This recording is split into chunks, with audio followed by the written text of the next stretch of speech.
Boa noite, eu sou o Gabriel Gouveia de Mello, administrador do Grupo Rio Claro SP.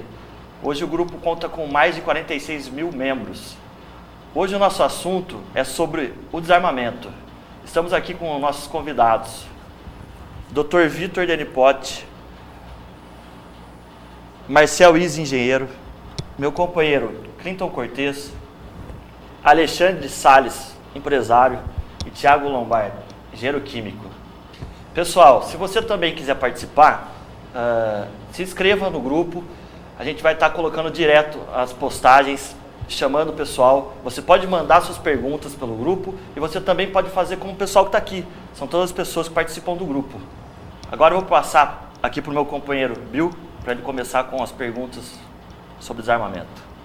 Boa noite. A gente procurou dividir a mesa entre um grupo que é contra o desarmamento, ou seja, indivíduos que são a favor do posse e porte de arma, e pessoas que são a favor do desarmamento, né? Ou seja, contra a posse e o porte de arma. Então a primeira pergunta para o grupo, sintam-se à vontade, quem quiser começar a responder, vocês acham que o Estatuto do Desarmamento precisa ser revogado? Se sim ou não, por quê? Thiago? Bom, eu acho assim, não é uma questão de precisar, porque fica como se fosse uma coisa assim, de uma importância muito grande para resolver o problema da violência. E é o que tem se falado muito, assim, que há muita violência, então seria justificado a pessoa ter uma coisa assim, ter uma arma em casa, seria uma coisa que resolvia de imediato isso aí. Eu não vejo por esse lado aí. Eu acho que o indivíduo ter uma arma em casa, ele traz muito mais problemas do que benefício para a família hoje. É mais perigoso ter uma arma em casa do que não tê-la? Eu vejo dessa forma. Tá. Alguém mais? Eu discordo de você. Eu acho que o que está em questão não é nem a violência ou não. Hoje, eu não tenho mais o direito de ter uma arma em casa. Dificultou-se tanto o acesso às armas legais que inviabiliza. Então, o custo é muito alto, o trabalho é exaustivo para você conseguir comprar uma arma legalizada, e muitas vezes você empurra pessoas que querem oferecer essa proteção para a família para um mercado negro. Vão eventualmente comprar uma arma que não tem registro, fruto de contrabando ou qualquer coisa assim. E em termos práticos, o desarmamento não diminuiu o número de armas em circulação. Desde que foi aprovado o desarmamento, armas de grosso calibre, armas são usadas em assaltos, em crimes de uma maneira geral, continuam circulando. Muito pouco foram recolhidas, entregues, apreendidas, né? Então, não faz sentido você impedir o cidadão de bem de comprar uma arma legal, sendo que você não trabalha no problema de fato, que é a chegada da arma ilegal na mão dos bandidos. Na verdade, essa é a grande questão da violência, no meu ponto de vista. Vitor? Pegando até um gancho aqui do Marcel Izzi, o Estatuto do Desarmamento, ele precisa sim ser revogado, em primeiro plano, porque ele viola o Estado Democrático de Direito do Brasil. Nós tivemos um plebiscito em 2005, onde o povo foi às urnas e votou se era favorável ao desarmamento, à proibição da venda e do comércio de armas de fogo e munição no país, ou se era contrário. O contrário ganhou. 64%, quase 65% da população votou que não gostaria que fosse proibido o acesso do cidadão à arma. Ou seja, 64% dos brasileiros são a favor do porte e posse de arma. Exatamente. Isso foi o que foi apurado no plebiscito de 2005, no referendo de 2005, o referendo do desarmamento. Acontece que o Estatuto do Desarmamento, ele surgiu antes, ele surgiu em 2003, com uma pretensão, reduzir a criminalidade. Desde 2003 até agora, nós conseguimos visualizar que ele não reduziu a criminalidade. Muito pelo contrário, ele aumentou a criminalidade e aumentou inclusive a crueldade com que os crimes são praticados hoje em dia. Então, a proposta inicial do Estatuto do Desarmamento, que era de reduzir a criminalidade, não foi cumprida quando ele foi aprovado. Por isso que agora deve-se levar em conta a necessidade popular diante de uma administração pública precária, diante de uma segurança pública precária, em poder prover a sua própria defesa através da arma, que a arma é o único meio capaz do cidadão se defender de uma ação armada de um bandido. Então, por isso que o Estatuto precisa ser revogado. Primeiro por ser vontade popular e depois por não ter se mostrado hábil para reduzir essa criminalidade. Obrigado, Vitor. Alexandre, quer complementar? Bom, eu vejo a coisa de uma outra forma em relação a você ter arma na sua casa. Eu creio que existem pessoas e pessoas. No teu caso, ter um porte de arma, saber usar essa arma e usar ela para o teu benefício, para a tua proteção, é uma coisa. Às vezes você tem uma arma ali que você não tem... não é psicologicamente preparado para usar. Eu, por exemplo, eu acredito que eu não posso andar armado. Eu tenho o meu lado calmo e eu sei qual é o meu lado estourado, que eu vou ir lá e, numa confusão, de repente puxar uma arma e fazer alguma besteira, alguma coisa insana. E você não está armado, né? Não. Que bom. Graças a Deus não ando armado. Né? Há 30 anos atrás, a gente colocava que as pessoas que portavam arma era uma quantidade muito pequena. E vamos colocar, você arrumava uma briga de trânsito na rua, o máximo que você podia sair era ir lá e trocar uns tapas com o cara e chegar na tua casa tranquilo. Hoje qualquer coisa, o cara pega, puxa uma arma e dá um tiro. Eu creio que tanto o estatuto do armamento, do desarmamento, quanto o porte de arma, eu creio que no lugar dessas duas coisas deveriam existir leis mais severas. Vamos colocar um exemplo, como eu tinha colocado quando a gente estava fora do ar, de coisas assim, a pessoa tem a ficha limpa, ele está portando uma arma, ele pode, pelo porte de arma, ter até 2 anos de prisão inafiançável. Cria-se um receio da pessoa ter arma. Aquele que tem passagem na polícia, que já tem o seu nome fichado, está portando arma, de 10 a 15 anos de prisão inafiançável. Tá? O cara vai pensar, até o bandido vai pensar 2 vezes antes de portar uma arma.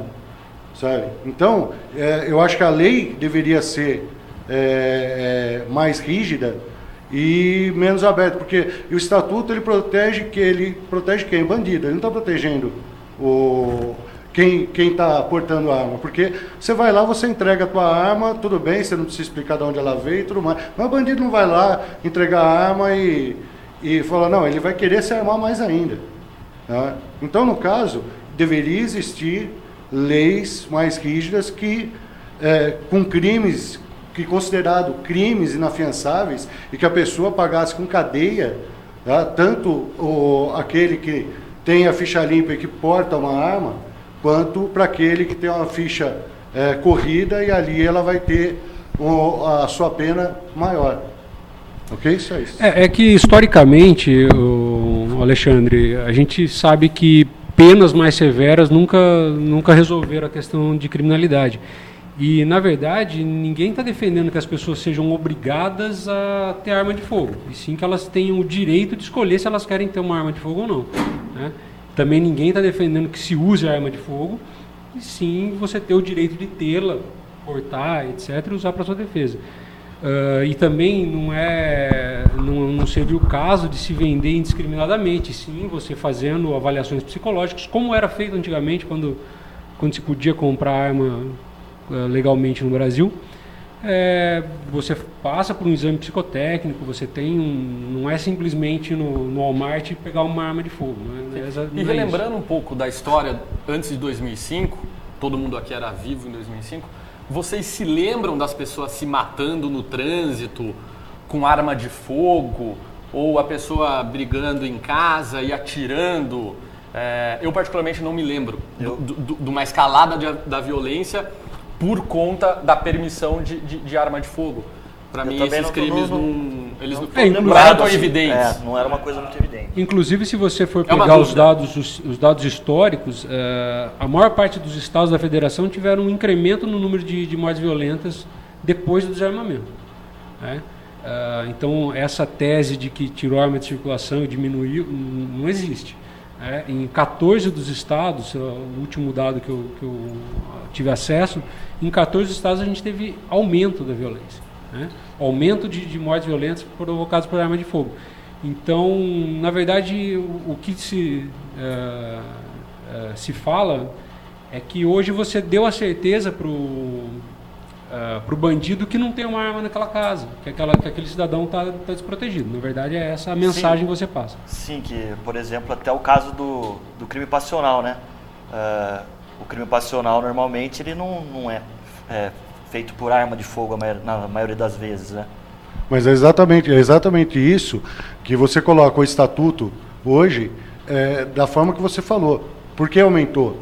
Porque hoje existe a certeza que o bandido vai na tua casa e você não tem uma arma para se defender. Antes existia a dúvida. Hoje existe a certeza. Eu fui assaltado há 10 anos atrás, entraram na minha casa, 5 anos atrás, entraram na minha casa e se eu tivesse uma arma ali, eu tive várias possibilidades de ter uma reação e de pegar o bandido, né? Mas é aquele negócio, é um ponto de interrogação. Como você me falou, em relação à preparação, a exames psicológicos e tudo mais. Hoje a polícia tem isso, e a polícia nem sempre é bem preparada. Hoje um policial às vezes mata uma pessoa inocente e não é tão preparada assim para portar uma arma, né? Então, quer dizer, ter o direito de ter uma arma, às vezes tem que saber se a pessoa é preparada para ter essa arma, portar essa arma, e de repente isso dentro da sua casa não vire uma dor de cabeça. Entendeu? É que eu acho que nessa questão a gente acaba concordando na maior parte, né? Realmente o cidadão ficou mais desprotegido. Mas no caso dos policiais, eu acho que não é nem a questão de preparo, é a questão da condição de trabalho dos policiais. Então eles acabam tendo jornadas muito longas. A gente poderia entrar numa outra discussão, isso poderia ser tema para um outro programa até, mas esses disparos e eventualmente matando inocentes ou pessoas que estavam no lugar errado é um número muito reduzido. Se você for pegar a estatística de morte policial, por exemplo, os policiais morrem em serviço com muito mais frequência do que eles matam inocentes em serviço. Mas a questão do desarmamento é essa. Você deixou essa certeza, e eu acho que o cidadão tem o direito. Você não é obrigado a ter arma, mas você tem que escolher se você quer ou não, né? O Estado brasileiro tem essa mania de querer tutelar tudo, né? E esse direito não cabe a ele resolver se eu posso ou não ter, né? Eu acho que ele não consegue prover segurança pública de qualidade, não consegue garantir a tranquilidade do cidadão e, ao mesmo tempo, ele impede que você tome qualquer outra medida minimamente razoável para se defender. Esse é o grande problema. Posso falar? Não, Fala, se puder falar rapidinho, porque foi feita uma postagem para o pessoal do grupo participar. Okay. Não, é o seguinte, eu penso assim, se pegar uma estatística de 2005 para cá, qualquer coisa você vai conseguir correlacionar com o aumento da criminalidade. E não tem nada que prove que foi por causa do desarmamento. E mesmo se liberar o armamento agora, também não vai cair a criminalidade, porque é uma coisa que são outros problemas que não vai conseguir impactar isso aí. Isso aí é uma coisa que é geral. E, assim, colocar assim como uma solução para a criminalidade, eu acho meio fora. Eu acho que, assim, o que pode ser discutido aqui é o risco de ter uma arma em casa e, assim, o que aconteceria se eu não tivesse? Porque, assim, como hoje a gente tem muito problema de governo, de política, a gente não tem um serviço bom, assim, do Estado para com a população, o indivíduo, ele tende a querer fazer as coisas sozinho. E, assim, se pegar a sociedade, assim, organizações modernas, países modernos, o que funciona é a organização da população, não o individualismo. Senão, daqui a pouco, cada um vai... Eu vou ter que dar a escola para o meu filho, eu vou ter que fazer tudo, quer dizer, o governo não vai dar nada, não vai ter segurança, não vai ter... A gente também não paga, sabe?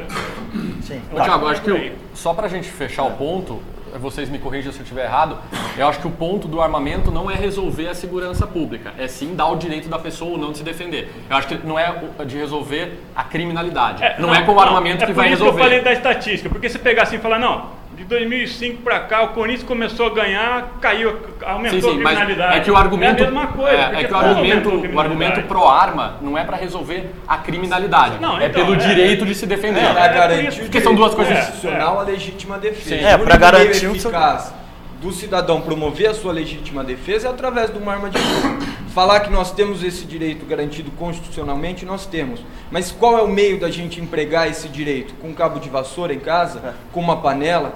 Com uma faca de cozinha? É inviável.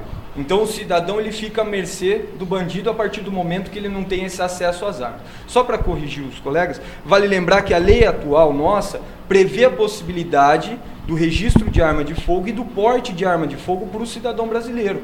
Então o próprio Estatuto do Desarmamento, que está sendo trabalhado, ele já prevê essa possibilidade do cidadão ter o direito de acesso a essa arma para promover sua própria defesa. Ele prevê, mas defesa. Hoje em dia é muito difícil. O que acontece, né? É que existe uma dificuldade imensa nisso e um custo também muito alto. E deixa ao final, mesmo que o cidadão cumpra todos os requisitos para a obtenção do porte, que é provar a necessidade do porte, que ele está sendo ameaçado, que ele vai ter sua liberdade violada, seu direito violado, ele tem que provar isso então, a necessidade do porte. Ele tem que provar que ele não responde por nenhum processo criminal em todas as esferas da justiça. Então ele tem que apresentar essa certidão de antecedentes. Ele tem que ter a idade mínima de 25 anos. Mesmo cumprindo todos esses requisitos, ele provando sua capacidade, aptidão técnica, capacidade psicológica de portar uma arma, a lei deixa na arbitrariedade do delegado da Polícia Federal em conceder ou não esse porte. Mesmo cumprindo todos os requisitos, ele não tem acesso a esse porte porque o delegado da Polícia Federal nega. Isso eu falo com experiência própria, que eu estive pessoalmente na Delegacia Federal de Piracicaba para fazer o requerimento e de imediato, na simples obtenção do formulário para preencher, já me foi avisado, olha, o requerimento vai ser negado, doutor. Eu falei, tá bom, mas eu vou fazer a solicitação da mesma forma. Então, ele já tem essa ideia inicial de negar todos os requerimentos, independente de que a pessoa prove sua aptidão e sua necessidade daquela arma. Tá ok. A alteração, se me permitem mais um pouquinho, a alteração que está sendo proposta para revogação do Estatuto do Desarmamento, ela visa o quê? Garantir esse direito constitucional e não deixar na arbitrariedade do delegado de Polícia Federal se ele vai ou não conceder esse porte. A partir do momento que você cumpriu os requisitos, provou que não tem antecedentes criminais, provou que você tem uma aptidão técnica para manusear uma arma, uma aptidão psicológica, você tem esse direito garantido. Então aí você vai ter o acesso ao porte de armas. Tá, essa é a proposta nova do projeto ok. do Peninha para revogar. Vamos lá então com o pessoal do Facebook, que fizeram algumas perguntas aqui. Tem aqui uma pergunta do Renan de Aguiar Teixeira. Você acredita que o Estatuto do Desarmamento se demonstrou eficaz após a sua criação? Eu creio que não, já pelo fato de haver toda essa discussão, ela já está dito que ela não funciona, porque ela acaba beneficiando só uma parte da população, que é a dita, aqueles que têm a passagem na polícia, acaba beneficiando o bandido e não a população. Então, eu creio que nesse ponto, eu ainda bato na mesma tecla de criar leis rígidas, inafiançáveis. Hoje você anda bêbado, você pode ser preso, se você matar uma pessoa, você vai para a cadeia, isso é um crime inafiançável. Eu acho que o porte de arma ilegal como um crime, da mesma forma da lei seca, eu creio que se for uma lei rígida, que não haja subterfúgios, que possa... seja mais severa. Que seja mais severa a coisa, eu acho que as pessoas vão pensar duas vezes antes de ter porte de arma, inclusive os bandidos. Porque aquele que está lá e vai sair na rua armado, por sair armado, que você colocar na favela, que você vê crianças armadas, que você vê o pessoal portando arma sem a mínima preocupação, se ela for pegar na rua e tiver passagem na polícia, ela vai ser penalizada, sabe? Não só pelo porte da arma, sabe? Mas pela intenção de já fazer alguma coisa. Você não vai esperar ela sair, fazer um assalto, matar uma pessoa, para depois pegar e falar, não, ela estava armada, ela vai ser presa, vai ser condenada. Mas você acha que o cidadão, ele tendo uma arma em casa, com todos os requisitos necessários, com treinamento, né, os exames psicológicos, você não acha que é uma chance a mais para o cidadão se defender? Pode ser uma chance a mais, mas pode ser revertida, depende da forma do que ele vai usar a arma dele. O bandido às vezes está preparado para morrer e ele não. E de repente ele pode usar a arma melhor do que você. Então, você pode estar preparado e pode ser uma faca de dois gumes. Você achar que você vai reagir e essa reação vir contra você. Então, existe os dois lados. Sim. Né? De qualquer forma, eu vejo a posição do colega, mas eu entendo que o cidadão ele tem que ter o direito de promover a sua defesa se ele entender que naquele momento é possível promover essa defesa. Logicamente, ninguém vai liberando, revogando o Estatuto do Desarmamento e facilitando o acesso do brasileiro às armas, nós não vamos transformar o Brasil num velho oeste. Muito pelo contrário. A partir do momento que o criminoso tem conhecimento de que o cidadão pode ou não ter uma arma de fogo, isso já inibe a criminalidade. Isso já é uma forma de reduzir. Com o Estatuto do Desarmamento, a criminalidade não reduziu, ela só aumentou. Inclusive aumentou, eu tenho dados estatísticos aqui, de 6,95%. Tá? Isso desde 2003, com a aprovação do Estatuto do Desarmamento. A tendência, inclusive com estudos em outros países, onde é liberado ao cidadão acesso às armas, é de que, liberando esse acesso do cidadão às armas, tá, vai se reduzir a criminalidade. São índices que mostram, nos Estados Unidos, é um país muito estudado, inclusive num estudo feito em Harvard, de que a liberação, a propagação da arma perante a população fez com que isso inibisse a ação do criminoso. E muitas vezes, quando você tem uma ação do criminoso e esse criminoso toma conhecimento de que a vítima está armado, ele cessa aquela ação imediatamente, isso em 99% dos casos. Então, a simples posse da arma já se demonstra eficaz para inibir a criminalidade. Pessoal, vamos pedir a participação da plateia. Temos alguns convidados aqui que a gente colocou no Facebook, eles aceitaram gentilmente o convite. Qual é o nome da senhora? Duelzi. Doutora Duelzi, por favor, a pergunta. Bom, é uma pergunta ou vocês querem uma opinião a respeito? Fique à vontade. Fique à vontade. Tá. Bom, eu opino pela revogação em relação à proibição do cidadão poder se defender, adquirir uma arma legalmente, porque nós não temos barreira, as armas entram de todas as formas no país e vão diretamente para a mão dos bandidos. Hoje, se o cidadão tiver a possibilidade de ter uma arma legalizada em casa, logicamente tem que haver uma prévia, tem que passar por um estudo psicológico, um treinamento, porque não pode se dar uma arma na mão de qualquer pessoa, principalmente aqueles que têm desequilíbrio, não sabem o momento exato para usá-la. Mas coibir o cidadão de promover a sua defesa pessoal e da sua família quando ele tem um bandido adentrando a sua residência, armado, quer dizer, ele está dentro da casa dele, ele tem o direito de se defender. Então, entendo que nesse momento, ele estando preparado, previamente preparado, ele pode muito bem defender a sua família, que hoje nós não temos a segurança. Hoje nós chamamos a polícia quando nós temos pessoas adentrando propriedades e a polícia leva 2, 3 horas para comparecer. O que acontece? Nessa altura, o bandido fez tudo o que queria, furtou, assaltou, dilapidou o patrimônio da família, agrediu as pessoas, o cidadão de bem, e ele vai embora. Quer dizer, a polícia faz o cerco, não pegou, não encontrou. Nós vemos isso todo dia na mídia e as pessoas são mortas friamente como vermes, enquanto que o verme, na verdade, é o bandido. Nós temos, sim, que coibir essa, vamos dizer assim, essa aberração do estatuto que proíbe o cidadão de bem, devidamente preparado, em ter uma arma para defender-se e defender a sua família, com critério. Tá, joia. Tá. Eu até me recordo que uma das defesas do grupo, né, dos grupos que são a favor do desarmamento, era um argumento que, através do desarmamento, nós teríamos uma redução do número de circulação de armas. Ou seja, a partir do momento que eu entrego a minha arma legal, aquela arma para de circular e a violência diminui. O ponto da senhora é muito importante porque as armas entram justamente pelas fronteiras, que são pessimamente gerenciadas, e o Gabriel tem uma pergunta aliás, de um dos tem uma participantes. pergunta aqui do participante, o Paulo Lima, é a seguinte: por que o desarmamento não foi efetivado com a vigilância das fronteiras secas? Né? Que Eu vem estou no até- ar ainda? Estou no ar? Sim. Sim?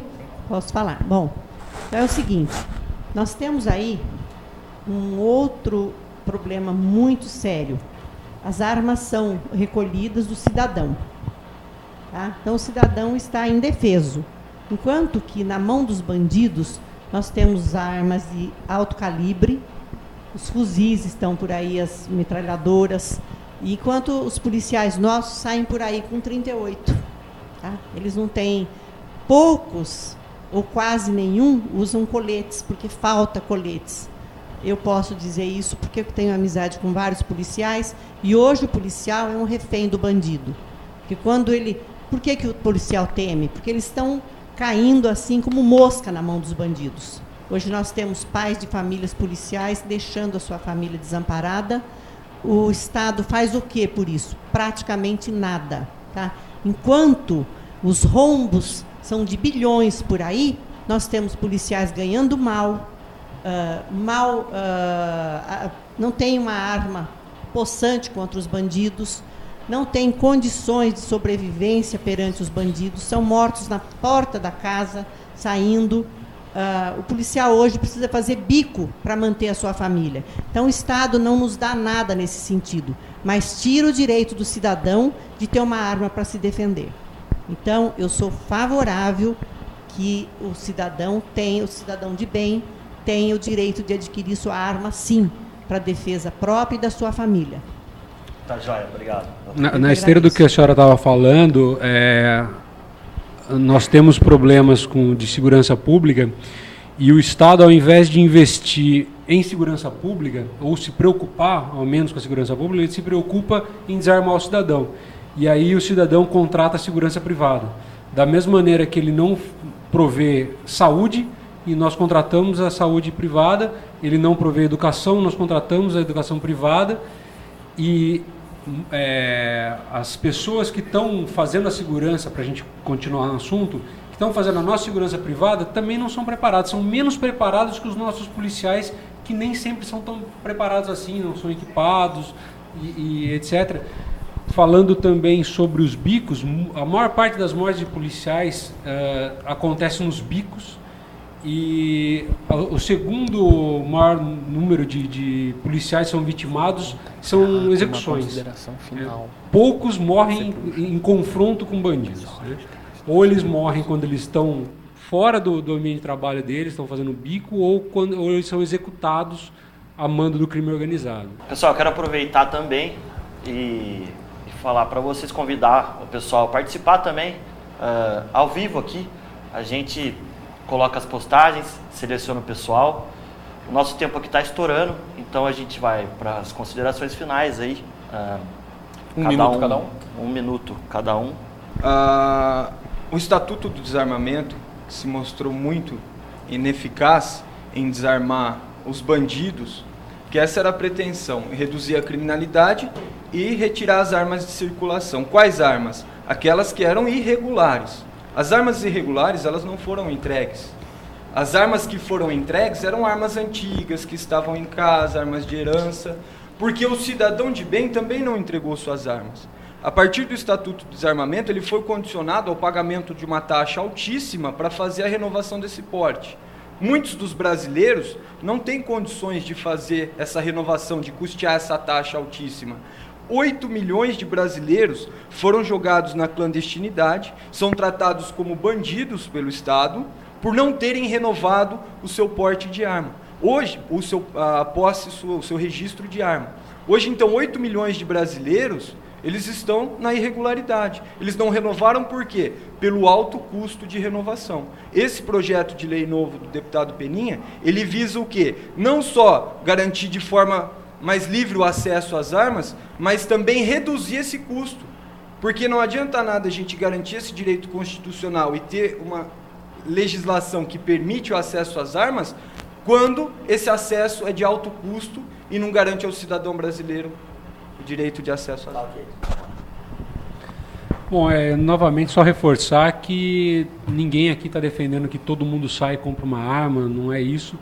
Eu acho que se você tem o desejo de ter uma arma, você acha que você vai fazer bom uso, eu acho que você tem que ter o direito de poder comprar essa arma, de mantê-la legalmente, de poder levá-la a um armeiro para fazer uma manutenção e defender sua família se esse for o caso. É basicamente isso. Eu não acredito assim que a segurança deve ser individualizada.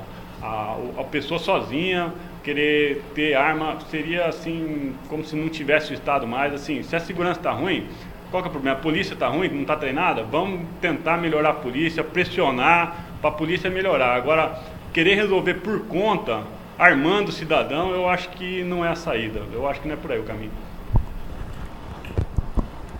Bom, o que foi colocado e como eu falei, em relação ao estatuto, ao armamento das pessoas, eu ainda continuo mais uma vez batendo na tecla em relação a leis. Eu creio que deveriam existir leis que não tivesse aquele mas se você puder fazer alguma outra coisa, você pode se livrar disso.